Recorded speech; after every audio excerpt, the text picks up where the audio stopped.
I met Byron when he was coming to work at Blackstone. He was a very special man. He played his heart out in what he did. He was not stopping. He was always a student of the game. He always wanted to learn, and he always wanted to help other people. He was such a beloved figure at Morgan Stanley. He was really one of the few people that was unafraid to speak truth to power. The main message I got from Byron is just to live life as full as you can. And he just inspired you to always keep pushing. We have some sad news to share. One of Wall Street's most prominent investors, Byron Wien, has died. In October of 2023, we lost a legend. Byron Wien was a gentle giant, a treasure, and not only a titan of Wall Street, but also one of the kindest, most humble people in the world of finance. Byron touched the lives of so many people all around the globe, including us here at Blue Fox Advisors. Over the past 30 years, Byron was always a supportive colleague, a mentor, and a friend. Byron will be remembered for many things by those who knew him, but among the gifts he gave the world, his annual 10 surprises were his hallmark, a product he published for 38 years prior to his passing. Ever since the inaugural version in 1986, investors all over the world looked forward to reading Byron's legendary forecasts every January. Byron's 10 surprises were an iconic fixture on Wall Street and became part of the investment framework for many investors who like to analyze markets. So we started to wonder, what would Byron have seen perhaps on the horizon for 2024? We missed getting our annual infusion of his insights, wisdom, and humor to help prepare for the year ahead. In addition to speculating about what financial and economic forecasts Byron may have picked for his top 10, we also began to reminisce about Byron's legacy. So what started as an intellectual curiosity became more of a passion project, to gather stories and insights from a group of highly regarded and respected strategists and thought leaders to help us put together a new list of 10 surprises related to political, economic, or financial events that could happen in 2024, in honor of our dear friend Byron Wien.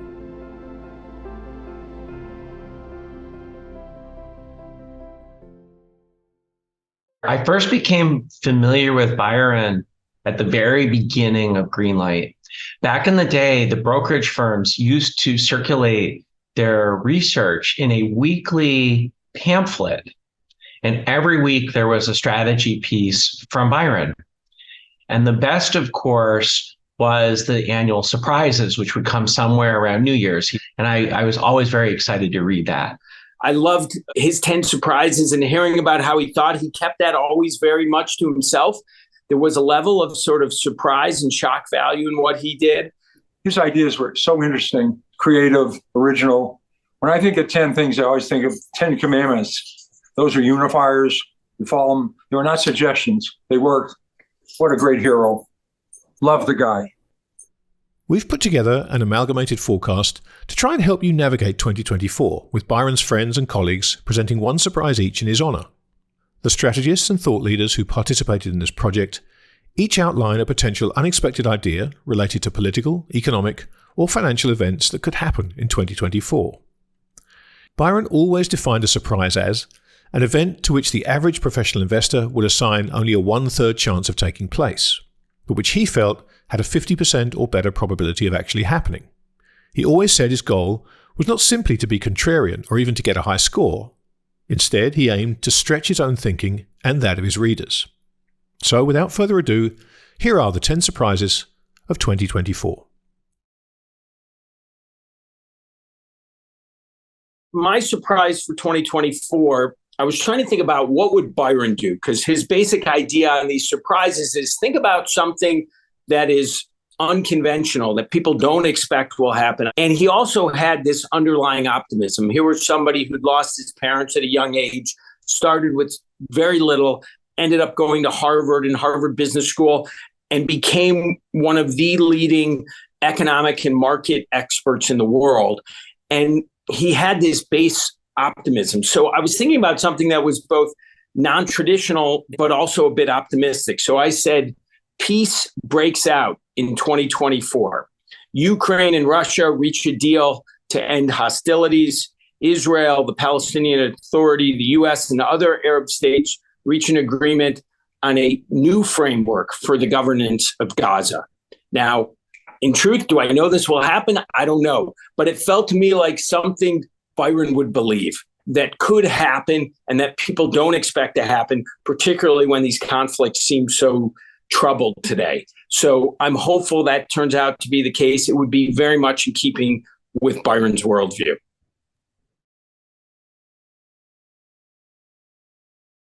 I loved the 10 surprises like everyone else.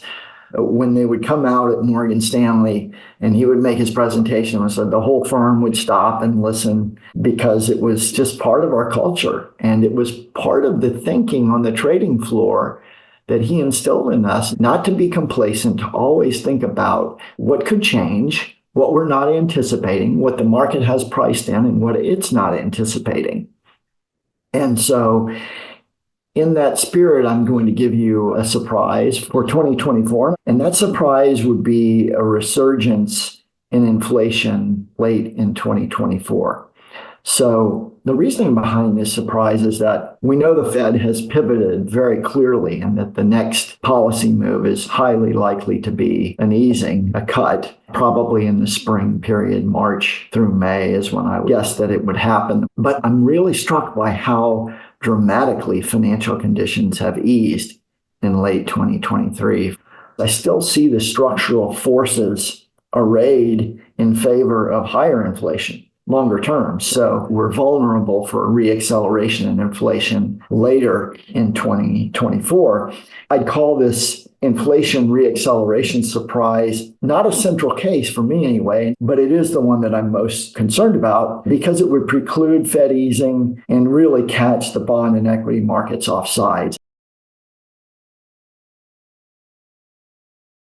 I think that November of 2024, the presidential election, neither Joe Biden nor Donald Trump will be our next president.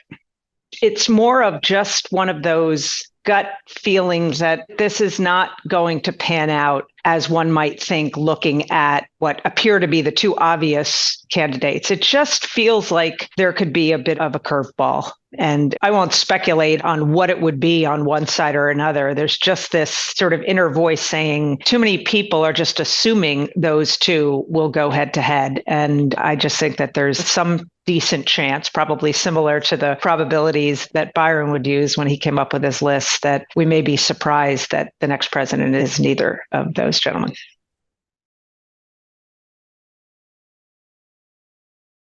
I think I tarnished Byron's legacy on this because he was the best of anybody, which is why his surprises went viral every year. I don't think Byron would have chosen this one, but I think the odds are much higher than the consensus that we have a recession in 2024. Importantly, inverted yield curve or monetary tightening takes 18 months to impact. And that would put the recession around Easter. I looked it up, and the consensus of forecasters, according to Bloomberg, is that we get a recession. The odds are 40% that we get a recession. I think they're more like 60%. So this meets Byron's threshold of 50%. I think it's actually more than that. Everything is fine now until the economy rolls over, if it does roll over. If it doesn't, well, then it was a surprise to me.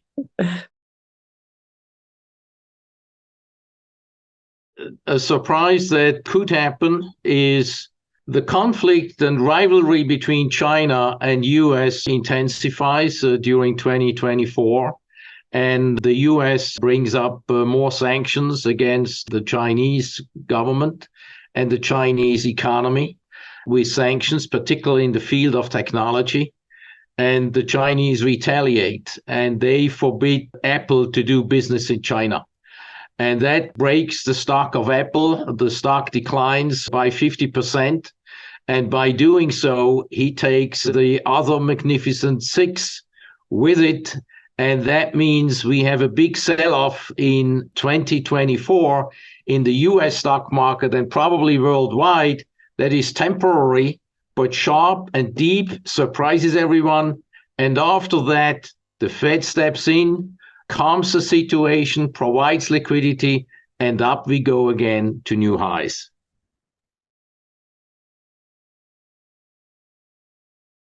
So in the spirit of Byron's annual surprises, this is my contribution to the list that's now being assembled in his memory in 2024. By mid-year reverse repo balances at the Fed have become largely unwound. This puts pressure on the short-term funding market for the Treasury. Before there's a crisis, the Fed has to intervene and ensure the government remains funded. Gold breaks out above $2,400 in response.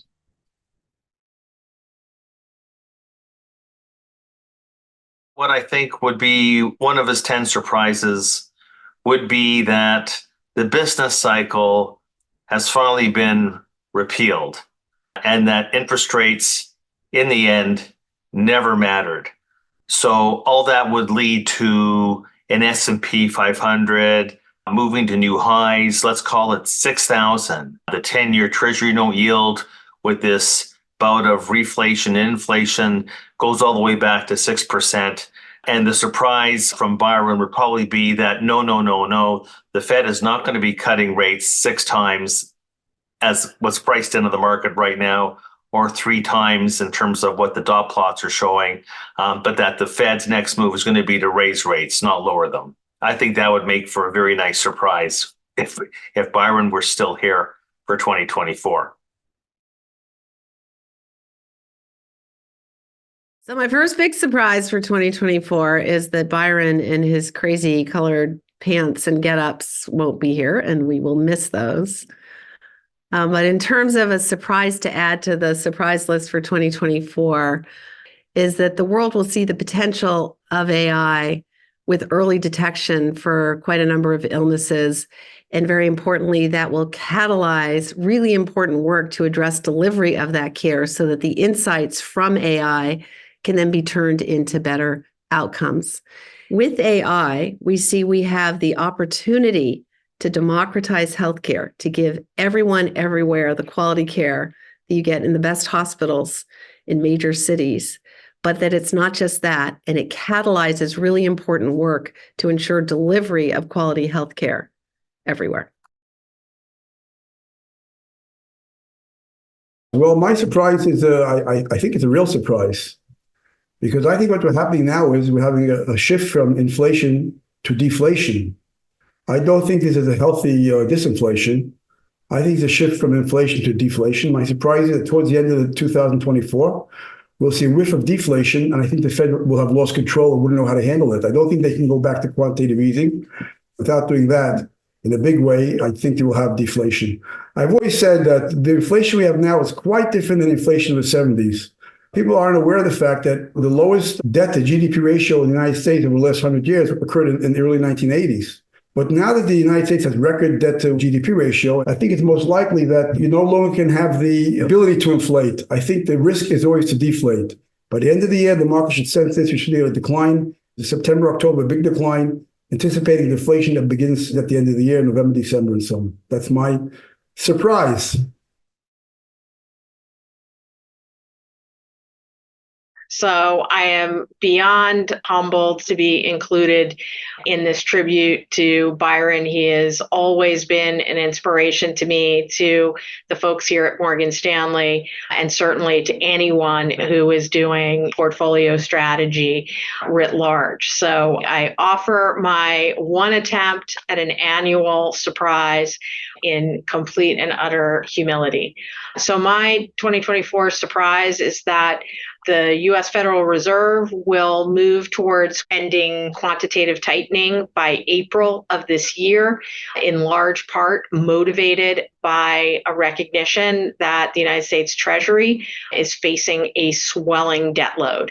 As many of us know, deficits last year were running somewhere between 6 and 7% of annual GDP. By our calculations, in calendar 2024, Janet Yellen is actually going to have to net issue as much as $700 billion more than last year, bringing net issuance total to about $1.8 trillion. As we know, for a good portion of 2023, Chair Yellen was able to use excess bank liquidity and rely on the swelling funds in money markets to soak up U.S. government debt at the very short end of the curve. So she was able to issue bills as opposed to coupon. But we don't think she's going to be as lucky this year. And as a result, we do believe that Chair Powell is going to accommodate her, moving very quickly to cancel and taper out the quantitative tightening program, which, as we know, is currently running off about $95 billion a month. So by doing that early, if you will, he potentially is giving her capacity for that incremental $700 billion in capacity that she may need. Net is, I do think, if in fact QT ends, if in fact that Janet Yellen continues to issue, we will have confirmed that we're in this higher for longer environment, even if in the very short run, the ending of QT gives Yellen some breathing room. So that's my surprise for 2024. Again, it is with my humblest appreciation of everything that I've learned from Byron personally, everything I've watched him do in counseling clients and young people. And, you will not be forgotten. Every year, Byron would also publish several also-rans that for one reason or another did not make his final top 10. So, in the spirit of our list of surprises, it felt only fitting to continue that tradition. And so we have a few additional surprises to share. Well, I have made my money being a bull, but I have to say I'm very cautious about the environment. I don't think enough people are spending time to look at the debt that's being created in the system. I think we're heading to some kind of financial crisis, and that's when we'll get leadership, because we have a system of government and leadership at a crisis. We're living too comfortable with our fiscal policy, and hopefully it won't come back to haunt us. We're just running up debt in this country like it's going out of style. So it's hard to know when the crisis hits, but we're getting increasingly dependent upon foreign capital, and I think that could be a problem one day. In fact, what really distinguished him from other strategists was he was always looking for what was different, what was contrary. I do think that the interest in the contrary opinion approach to the world is what was the start of his idea for the 10 surprises. The important thing was that they were provocative, that they got people to think. I think there's a lot of change in the market. So here's my observation. The established belief that the key to investment success, to buy and hold long-term, will be challenged by a market that continues to have wide swings and precedent-defying behavior. Owning market-equivalent ETFs, which worked so well in the last decade of the teens, will prove disappointing as the averages are weighted down by significant underperformance by the overvalued in over-ownership in the Magnificent Seven or the Nifty 50 type stocks. So that's my surprise. Let me tell you about one surprise for 2024 that would have made his list, I believe. And let me give you the background.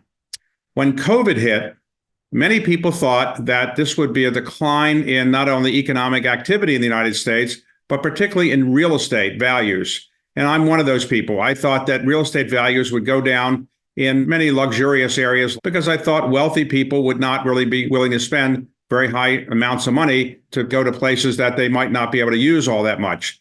But as it turned out, what actually happened is that people realized through Zoom they didn't need to be going to their office in New York City or Los Angeles or wherever it might be. And the result was that real estate values in Palm Beach or the Hamptons went up dramatically, not down.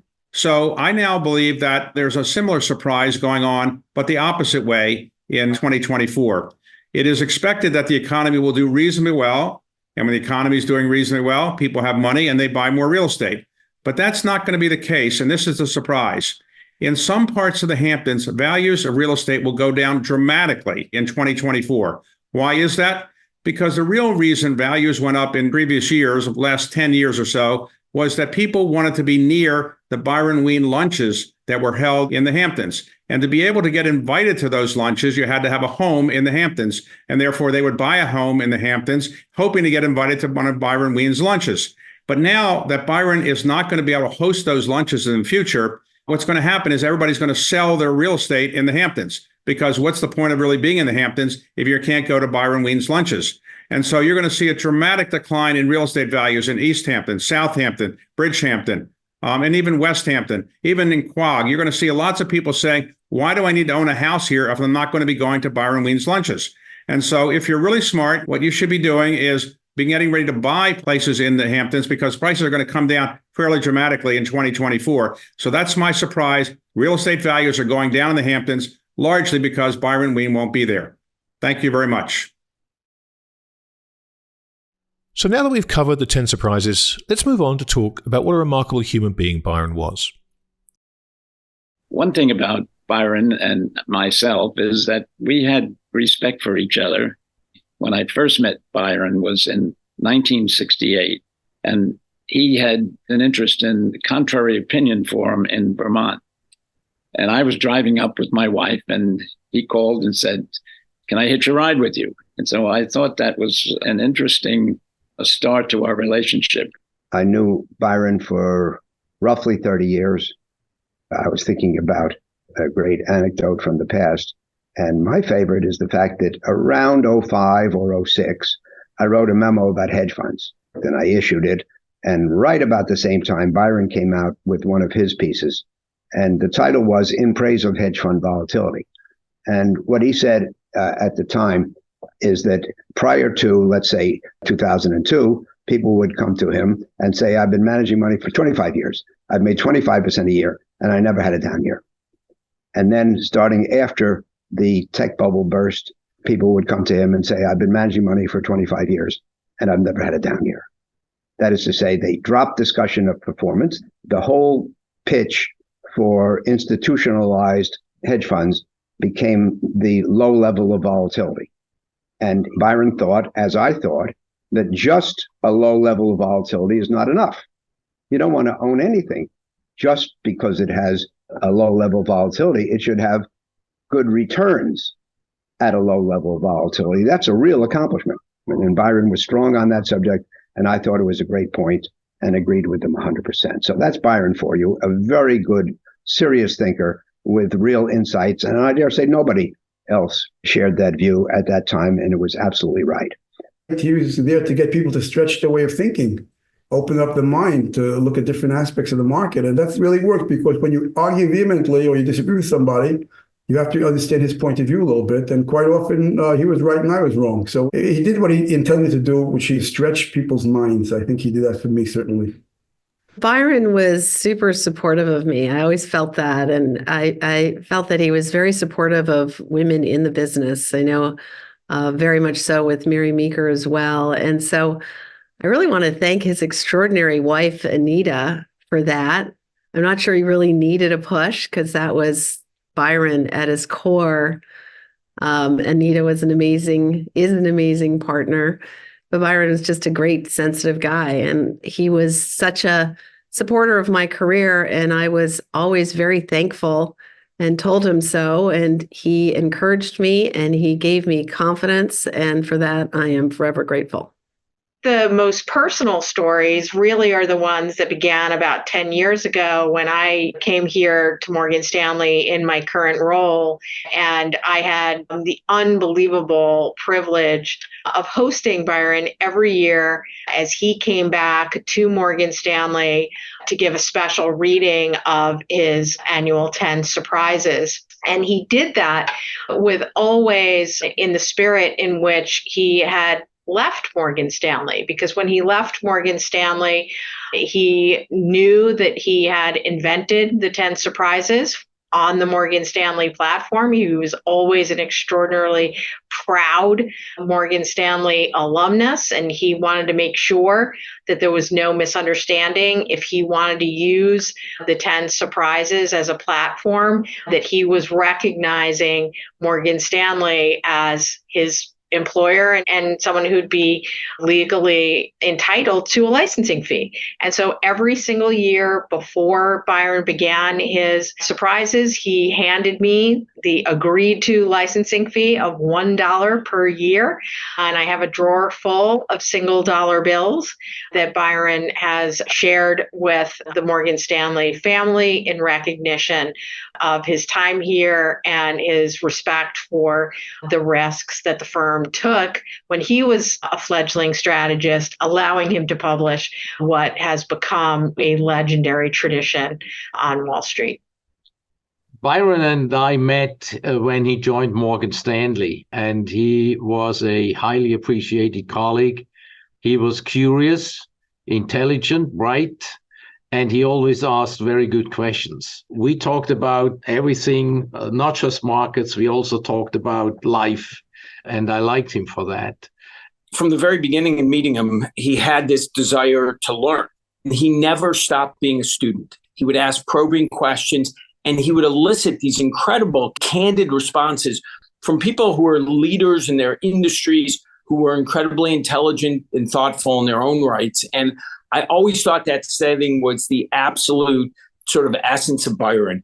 I must say that I regret very much the passing of Byron Wien. He was a friend of mine, although I was not smart enough to recruit him to Carlyle. I regretted not doing so when I read that he was going to Blackstone. But over the years, I got to know Byron reasonably well because of programs that I would do at the New York Historical Society. And Byron religiously would show up with his wife, listen to the programs, and afterwards would remember everything that was said. And he would ask why I didn't ask that question or certain other questions. So I began to realize he knew much more about the subject than I did. And actually, even though he's known as a financial whiz and was a great financial mind, he actually knew a lot about history and was very interested in it. And many times I thought maybe Byron should be doing the interviews at the New York Historical Society rather than me, because he seemed to know much more about history than I did. Anyway, I will greatly miss him for that reason, among many others. There are a few people, not many in my life, that they tired you out. They were so smart and they were so intense. And he was both. There was never a casual conversation with Byron. It was always about something important. And there was one way or another way of thinking about it. So he was terrific. He was also an avid tennis player. And we played a lot of tennis over the years. You get to know people pretty well when you're calling lines, in or out. And he was always perfect on that score. He's a good person. And he brought a lot of enthusiasm to what he did. And his success supports the view that the only way to be successful in life is to do what you love and love what you do. He loved what he did. He brought a high degree of enthusiasm for it and a total commitment. I had a world of respect for him. He was a very high evaluated guy, and a lot of friends are going to miss him. He was just a lovely fellow. He had such a nice, gentle, calm, smart way about him that he just reminded me of my Grandpa Ben. And anybody who knows me or knows my family knows that Grandpa Ben is absolutely a legend. So there's nothing that anybody in the Einhorn family could say that is any nicer than you remind us of Grandpa Ben. He was great. You can talk to him about anything. He was so knowledgeable. And he had this very smooth, comforting manner about him. He was just completely calm and just a very reasonable guy. It was always a joy from a personal level and always an education from a professional level. He was really one of the few people that was unafraid to speak truth to power. And he did it regularly. And he did it at the strategy meetings. We often had our CEO at the strategy meetings, and he would directly ask him about the stock price or why the earnings weren't so good. And he told me one thing, I will never forget this. He said, I was never afraid to lose my job because the only thing I really needed in life was a roof over my head and a New York City library card. Because he said he could be perfectly happy reading in the beautiful New York City Public Library by himself, surrounded with the millions of books. And that never left me. I always thought that was one of his greatest quotes. I saw him many times over the years. In fact, what was so touching to me was, I think it was within a year after my first meeting with him, and he was there and he remembered me, which it was so touching to me because I was nobody at that point. And he just always had that twinkle in his eye every time I subsequently saw him. And he was such an icon that every time I would see him, I'd have that little voice in the back of my head thinking, can I just go up and say hi? Or is he going to look at me quizzically and think, who is this person? But every time he was lovely and said, hi, Lizanne, how are you? And that was always very special. I could go on and on about stories about Byron. He's really a very special person.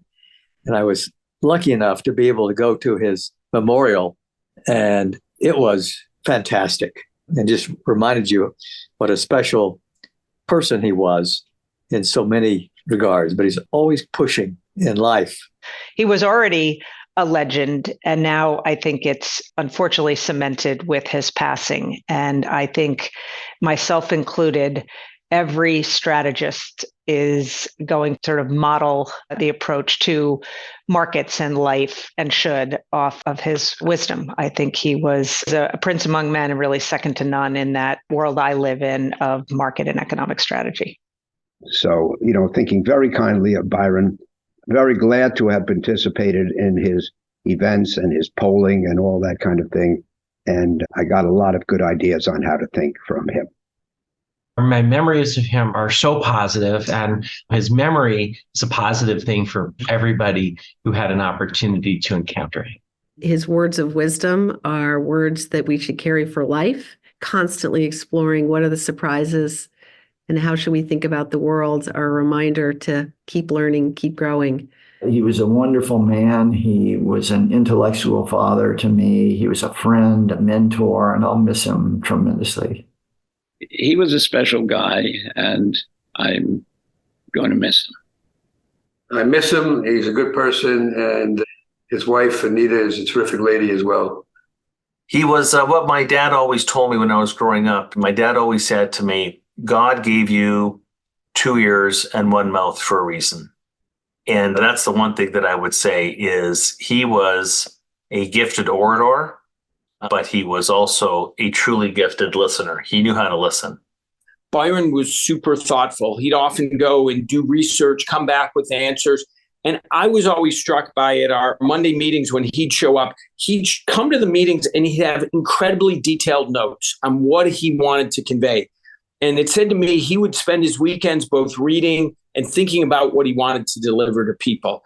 And he set this super powerful example about how somebody is all in, about how they care about their craft, how they want to do the absolute best job possible. And from the first time I met him until the very end, that was Byron.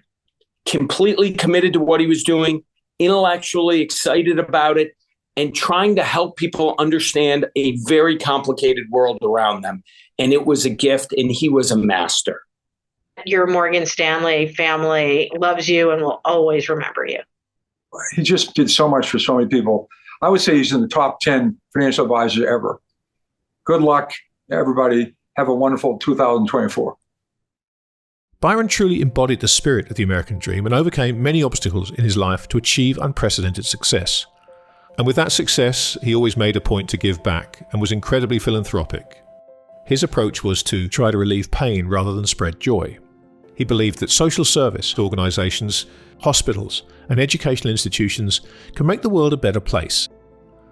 One of the educational institutions he supported was the New York Historical Society, in which he was involved as an active member on the Board of Trustees from 2000 up until his passing.